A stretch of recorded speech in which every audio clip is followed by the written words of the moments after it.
Hi everyone. We've received some much needed rain to break the hot and humid weather we have been experiencing.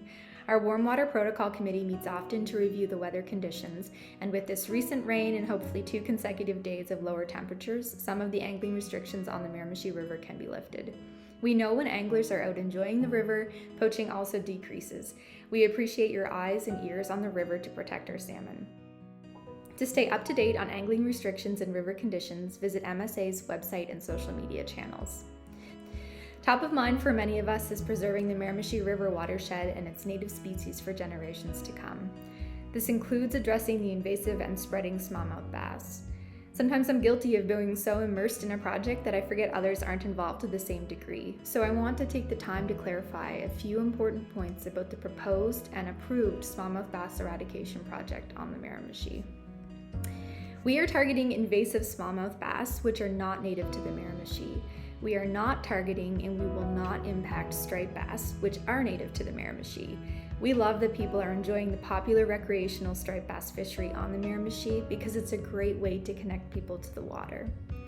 Smallmouth bass were first discovered in Miramichi Lake in 2008 after an illegal introduction. That's more than a decade ago.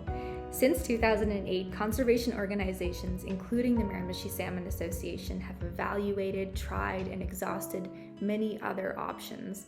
Ultimately, each different method, including fishing and electrofishing, installing a barrier, and so on, failed to contain the spreading smallmouth bass. In 2019, there were reports of smallmouth bass on the southwest Miramichi River, which is connected to the Miramichi Lake through Lake Brook. The same year, the working group, comprised of Indigenous groups and NGOs such as the Miramichi Salmon Association, engaged in an environmental impact assessment. Since 2019, the proposed eradication of the invasive smallmouth bass has gone through rigorous review and scrutiny. Approval was ultimately given to use an approved rotenone formulation through Health Canada. Rotenone has been used by Indigenous peoples for generations, it's used globally, and it's also been used here in Canada, even just last year in Nova Scotia. Approval was given in part due to the completion of Crown-led Indigenous consultations. The working group sourced the world's leading experts to continue to develop this complex and necessary project to save the Miramichi River watershed from invasive smallmouth bass.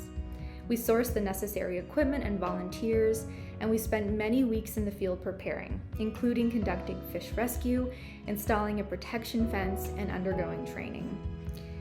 The working group has been very transparent throughout this decade-long battle. There's a website dedicated solely to this project, and we've engaged multiple stakeholders, government agencies, and communities. Last week, when the approved eradication was scheduled to take place, a small group of people unfamiliar with the project paddled onto the lake. We tried to find a solution, but ultimately pressed pause to allow for future and further discussions. At great expense, we had over 120 volunteers on site, on standby, that would be able to carry this project out successfully. I truly feel that our goals are the same: to protect this beautiful ecosystem. I am optimistic that with more discussion, we can still make this project happen in 2021. We are on a very tight timeline and we need to move faster than the smallmouth bass are spreading. We believe in this project and we will do everything we can to save this ecosystem. As you can imagine, smallmouth bass eradication has been time-consuming but important. And outside of this eradication, our team has been working on a number of projects, including planning for upcoming fundraising dinners and conducting juvenile assessments through electrofishing. A new edition of our newsletter, The Leaper, will be out shortly. Information on our upcoming fall dinners is available on our website and social media channels, and we're also developing brand new MSA merchandise that will be available shortly. Thank you for your ongoing support. These last few weeks have been challenging to share a story about smallmouth bass eradication, but I am encouraged and heartened about what is possible when we come together for a common goal: to protect our watershed, including the Atlantic salmon.